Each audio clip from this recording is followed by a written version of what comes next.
عمر رضی الله تعالی عنہ خوا کې ناس ډېر غوسه شو رسول الله ته ولیکې وې د څه نه کړی دو خو اسلام ته نقصان رسول دی ستا ذات ته نقصان رسول دی ستا کورنۍ ته نقصان رسول دی نو ته ولې داسې کې چې دله د خپل کمیس ورکوه ورته یې عمر دې مشرکینو دې منافقینو په مدینه کې څه جوړ کړو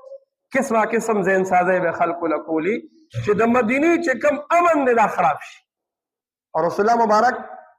معاهدې دې سره کړې وي چې ګوره دفاع به ټول یو کوو عبدالله ابن ابی دا خبره وکړله وایي چې موږ مدینې ته لاړ شو واپس نو د مدینې د عزتمن خلک به لږي او د ذلیله خلک به د مدینې نه وباسو انصار یادو مهاجرین یادول موږ ځان ته عزتمند وي او مدینې د مکې خلکو ته رسول الله مبارک ته ذلیله وي زید بن حارث رضی الله تعالی عنہ راغی رسول الله مبارک ته وي د داسې وي پیغمبر علیه الصلاة والسلام په دې باندې خفه شه ډېر هم دی راوغوښته وایي تا داسې ویلي دي چې موږ به مدینې ته ځو واپس او د مدینې دا ذلیله خلک به د دلته نه وباسو دی منکر شو قسمونه خوري ما خو نه دي ویلي هغه طرف ته زید رضی الله تعالی عنه هم خفه شو چې ګوره ده ویلي م دي او زه د پیغمبر مخې ته زه ملامت کړم خلک ووایي چې یاره دا خو مشر سړی دی ولې دی خو دروغ نه وایي حالانکه د ویلي م دي او ځان یې چې دی نو داسې کو عمر رضی الله تعالی عنه ډېر غوسه ووایي رسول الله پرېږده مې نه پیغمبر علیه السلام وایي نه عمره غږ مه کوه ولې دی منافق و دی به مظلم راته دی به د پیغمبر علیه الصلاة والسلام په ملګرتیا کې جهادونه له هم تو خو اوسو منافق ایمان نه قبلو او ولې نه قبلو د رسول الله مبارک سره حسد بغض د پیغمبر علیه السلام د مدینې د راتلو نه مخکې د مدینې خلکو ځان له مشر د عبدالله ابن ابی جوړو ته به زموږ مشر یې پټکې به تا ته اچو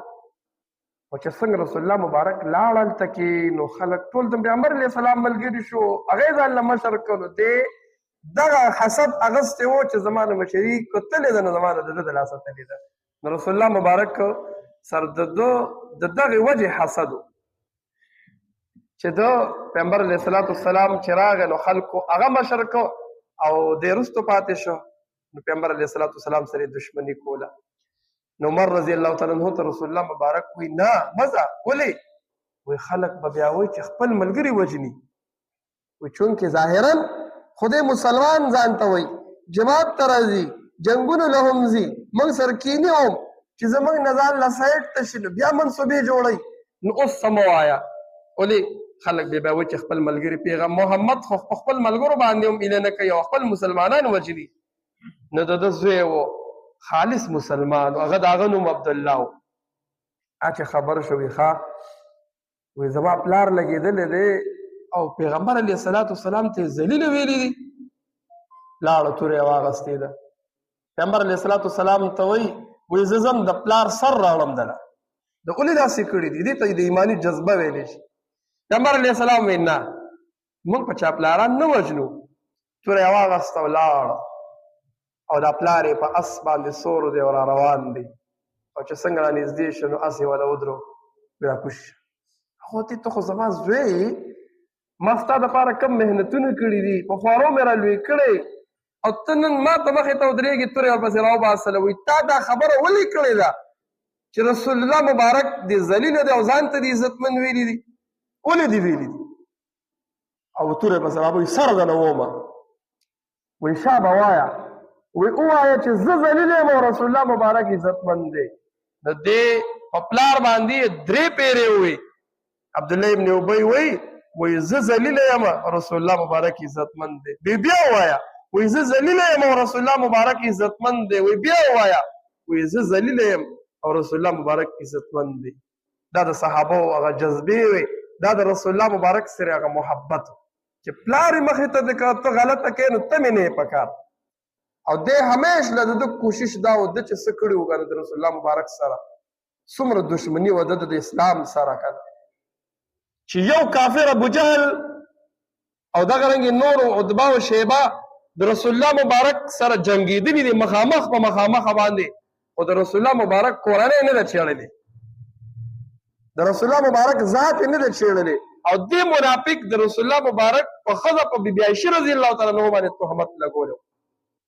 څه سې ویلو؟ اوږده واقع ده، ځان له موضوع ده، د څه ویلو؟ او بیا قرآن د بي بي عایشې رضی الله تعالی عنها په حق کې دوه رکو نازل شو چې ګوره دا منافق دروغ وایي. وګوره دې پوه و چې ګوره دا پیغمبر په حقه دی، زه په دا حقه یم، خو بس حسد اغستی و. چې کله مړ کېده وصیت یې وکړو زوی ته وایي جنازه به ګوره باندې رسول الله کوي، او ورته وایي ماله به د رسول الله مبارک کمیس راړی. نو چې کله وفات شو نو زوی یې راغی عبدالله، چونکې پلار و بیا هم پلار ولو. پیغمبر علیه الصلاة والسلام ته وایي رسول الله وایي زما پلار وفات شوی دی، عبدالله وفات شوی دی، وصیت یې کړی دی چې ته به راباندې جنازه کې او ته به راته خپل کمیس راکې چې کفن پې ورته ورکړمه، کیدای شي عذاب راباندې په دې وجه کم شي. پیغمبر علیه الصلاة والسلام ورته کمیس ورکړو او ورته ویې زه چې جنازه تیاره شي نو ما پسې سوال جواب وکړه. عمر رضی الله تعالی عنه خوا کې ناست و، ډېر غوسه شوي، رسول الله ته ولیکې وایي ده څه نه دي کړی، ده خو اسلام ته نقصان رسولی دی، ستا ذات ته نقصان رسولی دی، ستا کورنۍ ته نقصان رسولی دی، نو ته ولې داسې کې چې دله د خپل کمیس ورکوه. ورته ویې عمره ما ته پته ده چې زما کمیس ده ته فایده نه ورکوي، خو د ده په ما باندې یو احسان و، احسان یې را باندې څه و. وایي زما تره عباس رضی الله تعالی عنه وایي هغه باندې د چا کمیس نه برابرېده، وایي ده هغه ته خپل کمیس ورکړی، وایي ما خپل بدل خلاصو. او بیا چې کله جنازه تیاره شو نو ورپسې راغی، وایي رسول الله مبارک جنازه تیاره ده. عمر رضی الله تعالی عنه بیا کلک رسول الله مبارک د لمنې نه وایي دا ته څه کوې، ته ولې د دوی دپاره بخښنه غواړې، حالانکې الله ویلي دي که چېرې ته اویا پېرې د ده دپاره به د منافقینو د کفارو دپاره بخښنه وغواړې نو بخښه مې نه نو. پیغمبر علیه الصلاة والسلام بیا څه وایي وروسته شه عمره وایي که چېرې ما ته پته وې چې په د اویاو نه ډېرې پېرې هم د ده بخښنه کېدلې ما به د ده دپاره بخښنه غوښتې وه. او زه په ده باندې جنازه کومه، د چا د وجې؟ دا زوی مسلمان دی، د ده زړه به خوشحاله شي. دا منافقینو ته ښه پته ده چې ده د رسول الله سره څه کړي دي او رسول الله د ده سره څه وکړل، دی به خوشحاله شي، ایمان کې به داخل شي. نو جنازه یې پرې وکړله، الله تعالی آیتونه نازل کړه، جبریل علیه الصلاة والسلام راغی، ولا تصلي على احد منهم مات ابدا ولا على قبري، چې ګوره د نن نه پس چې کوم مشرک او منافق مړ شي ګوره په هغه جنازه ونه کړي. دې مشرکینو دې منافقینو په مدینه کې څه جوړ وکړو؟ قسمه قسم ذهن سازی به خلکو له کولي چې د مدینې چې کوم امن دی دا خراب شي. او رسول الله مبارک معاهدې دې سره کړې وي چې ګوره دفاع به ټول یو